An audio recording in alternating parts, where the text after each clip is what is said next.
Una noticia sorprendente ha captado la atención a nivel global. Los Bene Menasé, una comunidad ubicada en el noreste de la India, afirman ser descendientes directos de la antigua tribu de Manasés, una de las 10 tribus de Israel que desaparecieron tras siglos de exilio. Lo fascinante es que esta comunidad ha conservado prácticas muy similares a las del Israel antiguo, como la observancia del sábado, leyes de pureza ritual y plegarias centradas en el anhelo por regresar a Sión. Lo que comenzó como una tradición transmitida por generaciones fue posteriormente estudiado y respaldado por investigaciones genealógicas, lingüísticas y rabínicas. Como resultado, el Estado de Israel ha reconocido oficialmente a los Bene Menasé como parte del pueblo judío. En los últimos años, cientos de sus miembros han emigrado a Israel, iniciando un retorno físico a la tierra prometida. Pero más allá del aspecto geográfico, este acontecimiento tiene una profundidad espiritual significativa. Este fenómeno parece dar cumplimiento a antiguas profecías bíblicas que hablan del restablecimiento de las tribus de Israel en los últimos tiempos. La tribu de Manasés, en particular, aparece mencionada en el libro de Apocalipsis entre los 144.000 sellados, aquellos elegidos por Dios de cada tribu para cumplir un papel crucial en los días finales. ¿Estamos presenciando el cumplimiento literal de las Escrituras? ¿Será esto una señal de que los tiempos proféticos están avanzando más rápido de lo que pensábamos? La diversidad étnica dentro del pueblo judío también refleja siglos de dispersión global. Hoy en día, las 3 principales comunidades judías son los askenazíes, los sefardíes y, en menor proporción, los mizrahíes. Aunque el hebreo es el idioma principal para la oración, el estudio religioso y la vida espiritual, cada grupo ha desarrollado su propia lengua en función de su historia y entorno. Los askenazíes, por ejemplo, originarios de Europa central y oriental, han preservado el yidis, una lengua germánica influenciada por el hebreo y lenguas eslavas. Esta comunidad se asentó principalmente en Alemania, Polonia, Ucrania y Rusia, así como en regiones de Francia como Alsacia y Lorena, ubicadas cerca de la frontera alemana. Los sefardíes, cuyo nombre proviene del término hebreo clásico sefarad, que significa España, son los descendientes de los judíos que vivieron en la península ibérica hasta su expulsión en 1492 por motivos religiosos. Su lengua tradicional es el ladino o judeo-español, una forma arcaica del castellano que evolucionó de manera distinta al español moderno, conservando estructuras del siglo XV. Durante el siglo XX, muchos sefardíes emigraron a países como Israel, Francia, Estados Unidos y diversas naciones de Latinoamérica, especialmente Argentina. Muchos de ellos provenían del norte de África, Turquía y los Balcanes. En reconocimiento de esta herencia, el gobierno español promulgó la Ley Diciembre de 2015 que permite a los descendientes de sefardíes obtener la nacionalidad española si demuestran su origen, un vínculo especial con España y conocimientos del idioma y la cultura. Por su parte, los mizrahíes, también conocidos como mizrahim, que significa orientales en hebreo, son los judíos originarios del Medio Oriente. Proceden de países como Irak, Yemen, Persia, actual Irán y la antigua Palestina histórica. Su idioma principal, además del hebreo, suele ser alguna variante del árabe. Son las comunidades judías que habitaron el mundo árabe por siglos antes de emigrar masivamente, especialmente hacia Israel, tras la creación del Estado en 1948. Dentro de esta diversidad, también existe un grupo minoritario conocido como los Bene Menasé, hijos de Manasés, con raíces en regiones de Birmania y el Tíbet. También llamados Sinlang, adoptaron el cristianismo en el siglo XIX como base de su fe monoteísta, pero sostienen que su linaje se remonta a los tiempos bíblicos, cuando Israel estaba compuesto por las 12 tribus originales. Recordemos que el reino de Israel nace de una promesa divina. Dios, en su fidelidad, eligió a Abraham y le prometió que de su descendencia surgiría un pueblo grande y bendito. A través de Isaac, luego Jacob, a quien se le daría el nombre de Israel, y sus 12 hijos, se formaron las tribus que darían origen a la nación. Ahora bien, la tribu de Manasés ocupa un lugar especial dentro de la historia del pueblo de Israel, no solo por su origen singular, sino también por su destino profético. Su linaje comienza en Egipto, cuando José, hijo de Jacob y gobernador de la nación más poderosa del mundo antiguo, tiene 2 hijos con una mujer egipcia llamada Asenat. El primogénito fue Manasés, cuyo nombre significa Dios me hizo olvidar, reflejando el dolor de José por la separación de su familia. Años después, cuando Jacob se reencuentra con su hijo José en Egipto, adopta a sus 2 nietos, Efraín y Manasés, como si fueran sus propios hijos. De esta forma, José no figura como tribu entre las 12, sino que su herencia se reparte entre sus 2 hijos. Así es como Manasés llega a ser una de las 12 tribus de Israel. Durante la conquista de Canaán bajo el liderazgo de Josué, la tribu de Manasés recibió una porción doble de tierra, una parte al oeste del río Jordán y otra parte al este. Esta expansión territorial hizo de Manasés una de las tribus más grandes y estratégicas, influyendo tanto en las tierras altas como en las planicies fértiles. Sin embargo, su ubicación dividida también reflejaba una identidad fragmentada, una característica que marcaría su historia posterior. Con el paso de los siglos y tras la muerte del rey Salomón, el reino de Israel se dividió en el reino del sur, Judá, con capital en Jerusalén, y el reino del norte, Israel, cuya capital fue Samaria. La tribu de Manasés quedó integrada en el reino del norte, junto con otras 9 tribus. Fue en este reino donde se profundizó la idolatría, la desobediencia y el abandono de la ley de Dios. Como consecuencia, en el año 722 a.C., el imperio asirio conquistó el reino del norte y llevó cautivas a las 10 tribus, incluyendo a Manasés. Desde entonces se les conoció como las tribus perdidas de Israel. El reino del sur, Judá resistió por más tiempo, pero su destino no fue distinto. A pesar de los profetas que clamaban por el arrepentimiento, el pueblo se entregó al pecado, a la injusticia y a la idolatría.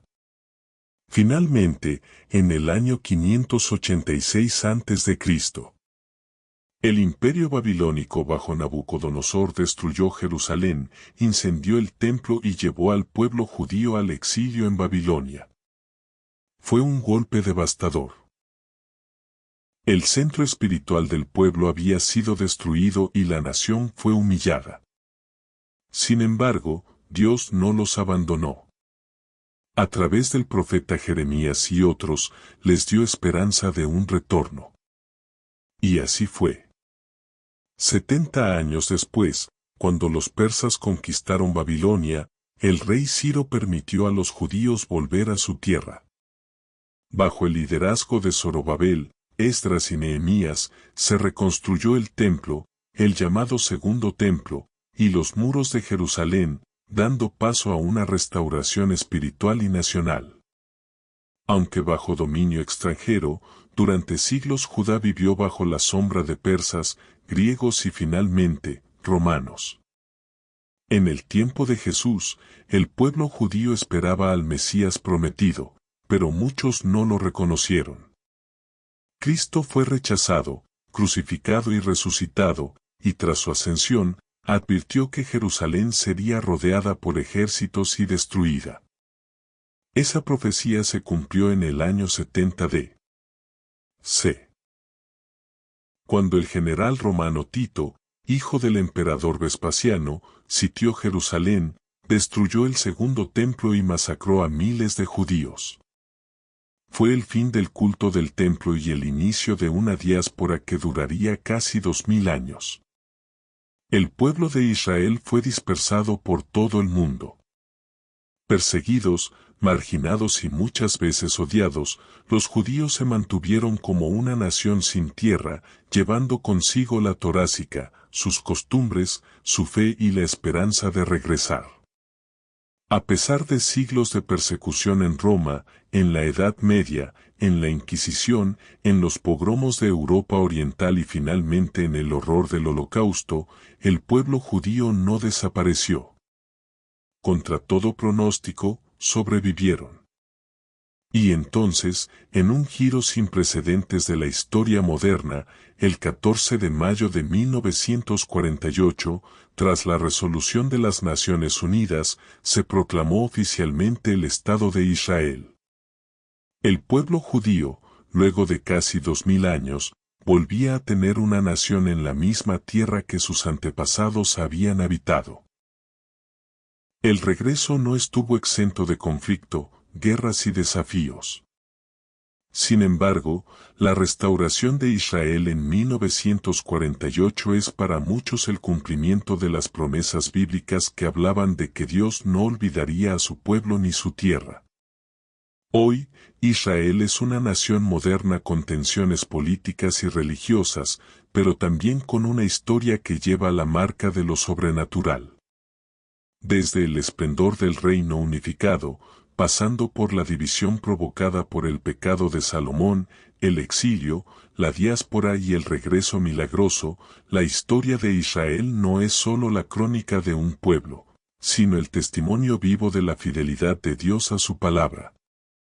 Ahora bien, en la actualidad estamos siendo testigos de un fenómeno que para muchos tiene dimensiones proféticas: el regreso de los judíos a la tierra de Israel, un movimiento conocido como Aliyá, que significa ascenso en hebreo. Desde la creación del Estado de Israel en 1948, millones de judíos de diversas partes del mundo han emigrado hacia la tierra de sus antepasados, impulsados por razones políticas, religiosas, económicas y espirituales. Sin embargo, en las últimas décadas este regreso ha tomado una profundidad aún mayor, pues no solo judíos de Europa o América están retornando, sino también comunidades antiguas y olvidadas que aseguran ser descendientes de las tribus perdidas de Israel. Una de las historias más fascinantes y conmovedoras en este contexto es la de los Bnei Menasé, literalmente hijos de Manasés, una comunidad que vive en los remotos estados de Manipur y Mizoram, al noreste de la India, en la frontera con Myanmar, Birmania. Su tradición oral afirma que descienden de la tribu de Manasés, una de las 10 tribus del reino del norte de Israel exiliadas por los asirios en el año 722 a.C. Tras su expulsión, sus antepasados comenzaron un largo peregrinaje hacia el este.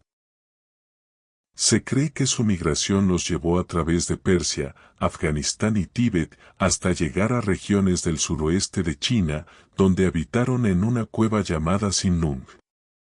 Desde allí continuaron su migración hacia el sur de Asia. Durante la expansión del imperio de Alejandro Magno, alrededor del siglo IV a.C., se cree que los caminos de la diáspora se abrieron aún más. Fue precisamente en esta época de grandes movimientos de pueblos y culturas que los antepasados de los Bnei Menasé habrían cruzado hacia el subcontinente indio, asentándose finalmente en lo que hoy es el noreste de la India. A pesar de estar completamente aislados del resto del pueblo judío, durante más de 2000 años, esta comunidad mantuvo costumbres profundamente ligadas a la Torá. Celebraban fiestas similares al Pesaj, guardaban el sábado, practicaban ritos de pureza y conservaban la creencia en un Dios único y verdadero. Sin embargo, con la llegada de misioneros cristianos en el siglo XIX, muchos de ellos fueron convertidos al cristianismo, lo que dio forma a un monoteísmo sincrético, pero su identidad como hijos de Israel nunca se borró por completo. Fue recién en el siglo XX, al tener acceso a la Biblia en sus lenguas locales, que muchos comenzaron a redescubrir su conexión con la historia de Israel. Según relatan los líderes de la comunidad, cuando los Bnei Menasé comenzaron a estudiar la Biblia, se sorprendieron al descubrir que muchas de las historias, costumbres y prácticas del pueblo de Israel coincidían con las suyas.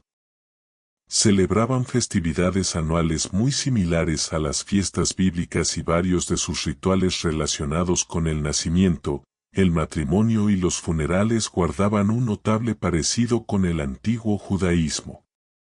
Además, afirman ser descendientes de un gran antepasado llamado Manmasi, cuya figura y características coinciden con las descripciones de Manasés, hijo de José. En el año 1951, uno de sus líderes tribales declaró haber tenido un sueño revelador, en el cual se le mostraba que la tierra ancestral de su pueblo era Israel. A partir de ese momento, varios miembros de la comunidad comenzaron a recuperar la conciencia de su herencia israelita. Durante la década de 1970, los Bnei Menasé iniciaron un proceso de estudio y práctica del judaísmo, con la firme intención de retornar a la fe de sus antepasados y reconectarse con sus raíces espirituales. Este despertar llamó la atención de autoridades rabínicas en Israel.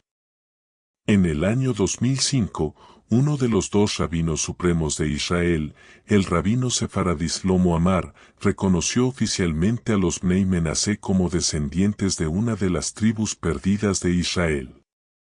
Sin embargo, para integrarse plenamente a la vida judía moderna, se estableció que debían pasar por un proceso formal de conversión y aprendizaje. Desde entonces, miles de ellos han hecho aliá la emigración a Israel, y muchos incluso llevan el apellido Menasé. Tal es el caso de Sara, una mujer de 78 años, quien desde niña me enseñaron que el mayor anhelo de nuestra familia era emigrar a Israel. Esta es la tierra de nuestros antepasados. Sara Menasé llegó con sentimientos encontrados. Dejó atrás a 5 de sus hijos en la India, pero pudo reencontrarse con una de sus hijas que ya residía en Israel, en el asentamiento de Kiryat Arba, cerca de Hebrón. El retorno de los Bnei Menashe no ha sido fácil. Muchos han enfrentado dificultades para adaptarse, barreras lingüísticas y culturales, e incluso discriminación por sus rasgos físicos asiáticos, siendo a veces vistos como chinos. Pero a pesar de los desafíos, su determinación por recuperar su identidad como parte del pueblo de Israel ha sido más fuerte que cualquier obstáculo.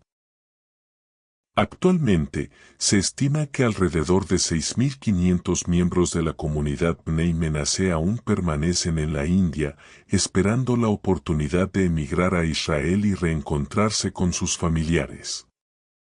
Sin embargo, la situación se ha vuelto cada vez más crítica. En 2023 estalló un violento conflicto étnico en el estado de Manipur, al noreste de India, que ha puesto en grave peligro a la comunidad Bnei Menasé. La creciente violencia y los disturbios civiles han hecho que su rescate y reasentamiento en Israel se vuelva urgente. Michael Freunde, fundador y presidente de la organización Shav Israel, una ONG que desde hace más de 2 décadas promueve la inmigración de comunidades judías perdidas o escondidas, ha hecho un llamado firme al gobierno israelí para que intervenga de inmediato y permita la alía de los Bnei Menasé restantes. Ante el incremento de la violencia, Freund advirtió que la comunidad Bnei Menasé se encuentra en una situación de alto riesgo.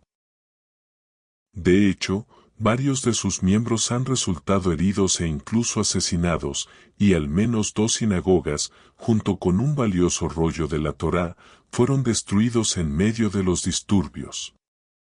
Elevamos una oración a Dios pidiendo su intervención para que los Bnei Menasé que aún permanecen en la India puedan finalmente realizar su alía a Israel.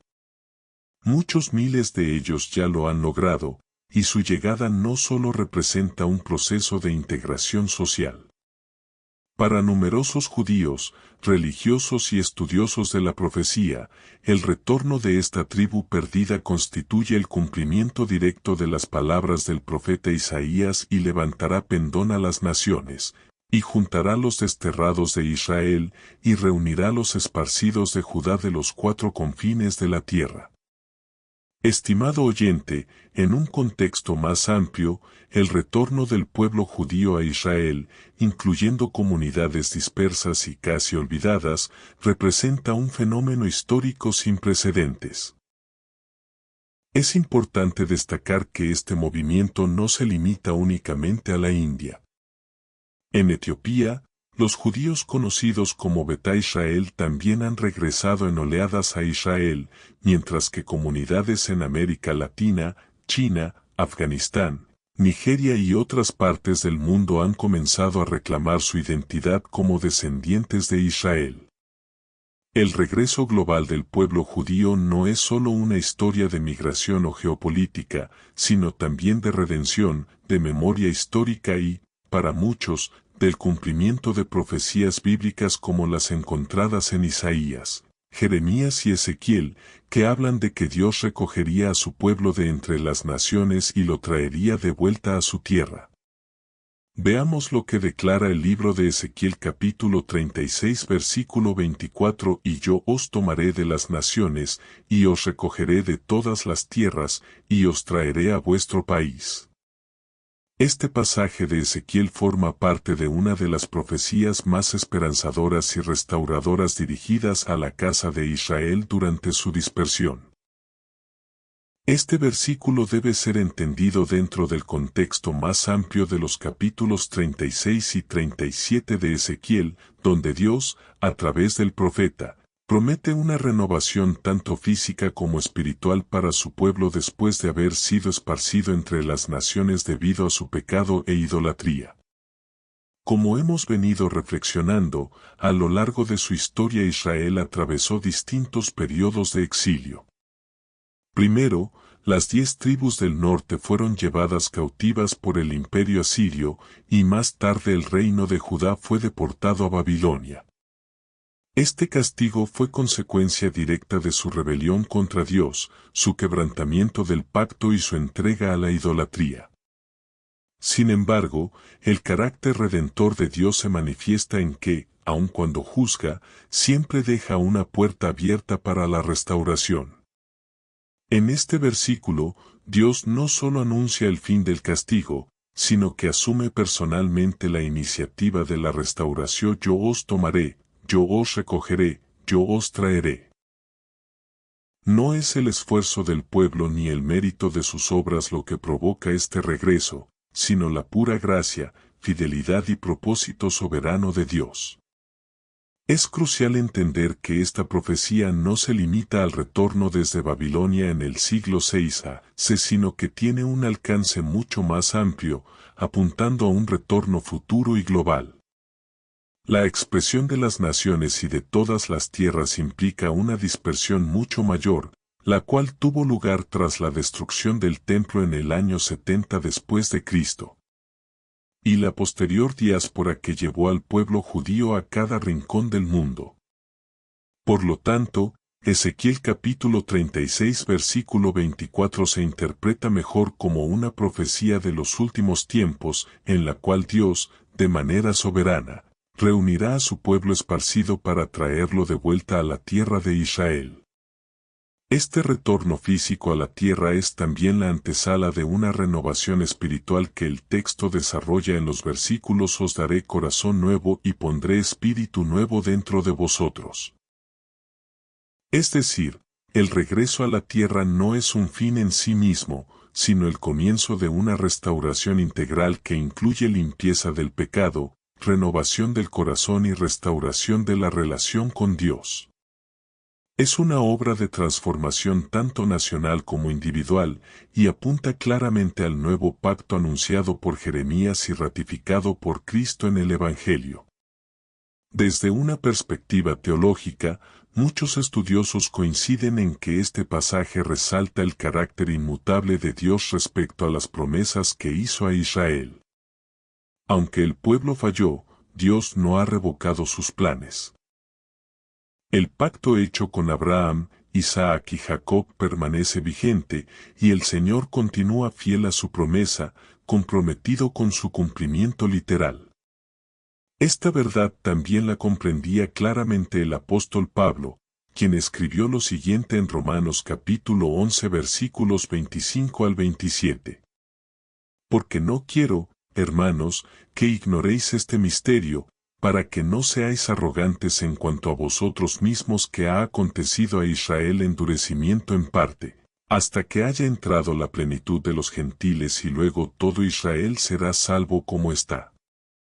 Vendrá de Sión el libertador, que apartará de Jacob la impiedad, y este será mi pacto con ellos, cuando yo quite sus pecados.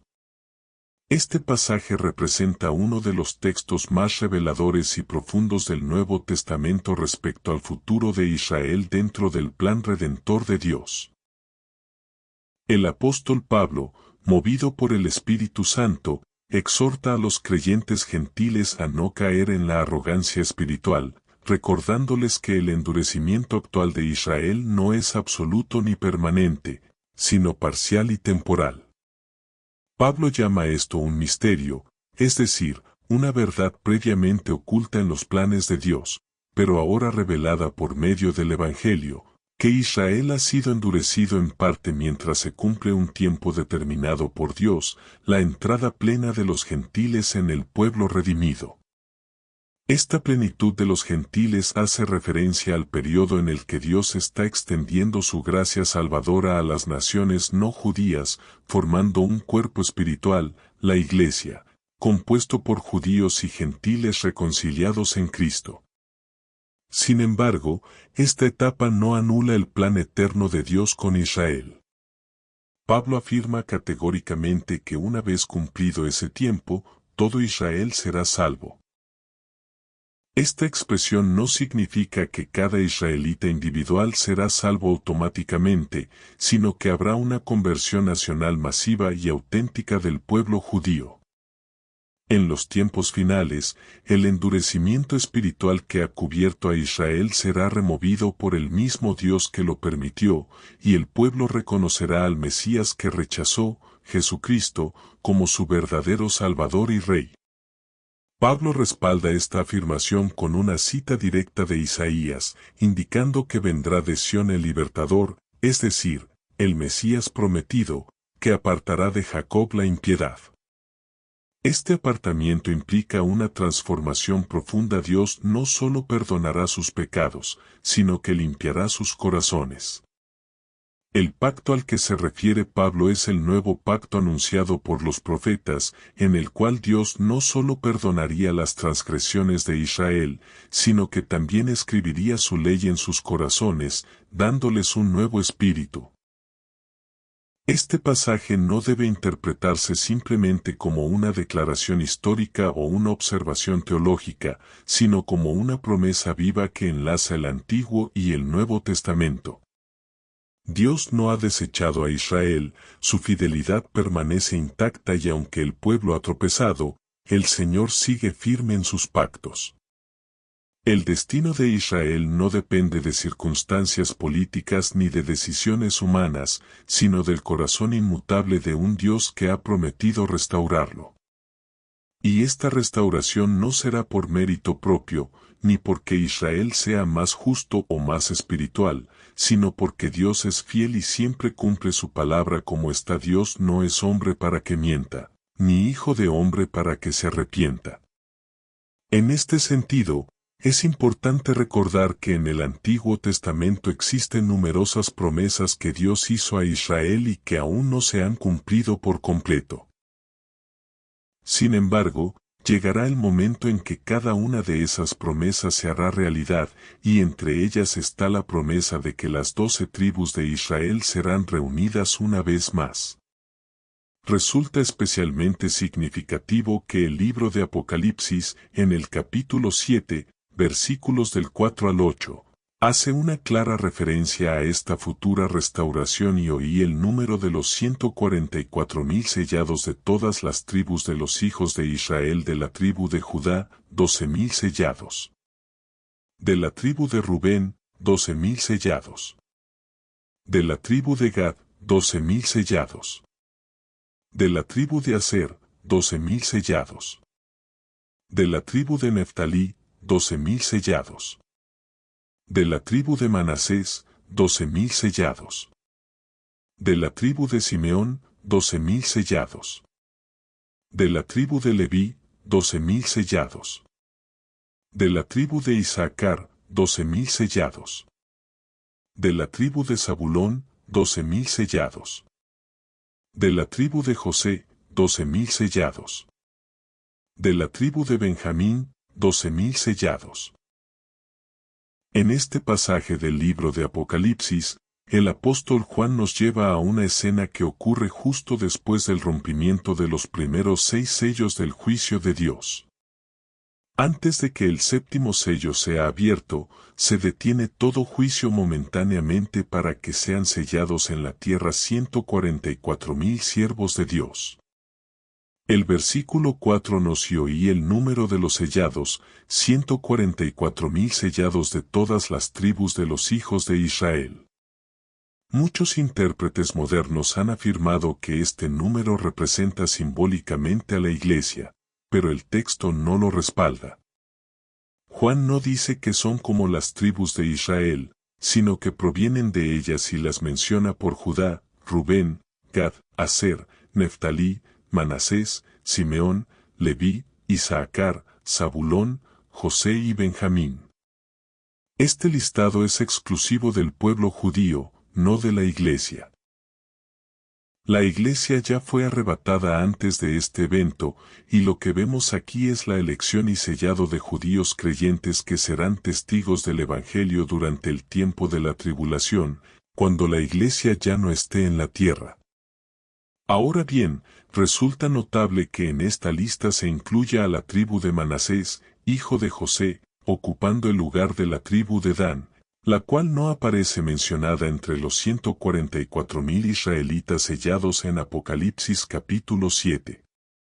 Esta inclusión es profundamente simbólica, pues Manasés representa el fruto de la fidelidad de Dios más allá de las fronteras geográficas de Israel. Manasés fue parte de las 10 tribus del norte que fueron esparcidas tras la conquista asiria, y durante siglos se creyó que habían desaparecido entre las naciones. Sin embargo, como ya hemos venido considerando, en nuestros días estamos presenciando un hecho extraordinario: el retorno de los Bnei Menasé, una comunidad de la India que ha guardado tradiciones ancestrales que apuntan a un origen en la tribu de Manasés. Cientos de ellos ya han regresado a Israel haciendo aliyá, cumpliendo las profecías bíblicas que hablaban del regreso del pueblo esparcido a su tierra ancestral. Este hecho es una evidencia clara de que las escrituras se cumplen literalmente. Manasés, una tribu que durante siglos pareció haberse desvanecido, resurge de forma significativa en la lista profética del libro de Apocalipsis. Esto no es casualidad. Dios ha prometido restaurar a cada una de las tribus de Israel, y Él no olvida ni una sola. El retorno de los Bnei Menasé a la tierra de Israel es una muestra clara de ese gran plan de restauración divina que ya está en marcha ante nuestros propios ojos. Para quienes estudiamos la Biblia, este hecho es una poderosa confirmación de que podemos confiar plenamente en la fidelidad de Dios. Él cumple lo que promete, y cada palabra suya se cumple con precisión. Esta escena bíblica no solo habla del juicio venidero, sino también del amor, la fidelidad y el orden de Dios al elegir, preservar y utilizar a un remanente del pueblo de Israel para llevar a cabo sus propósitos eternos. Con esto llegamos al cierre de este video. Esperamos de corazón que la información compartida les haya resultado útil y enriquecedora, y que haya sumado valor a su comprensión o interés por este tema tan fascinante. Gracias por acompañarnos, por su tiempo y atención. Sería un honor tenerlos de vuelta en el próximo video. Que Dios te bendiga y te guarde. Hasta pronto.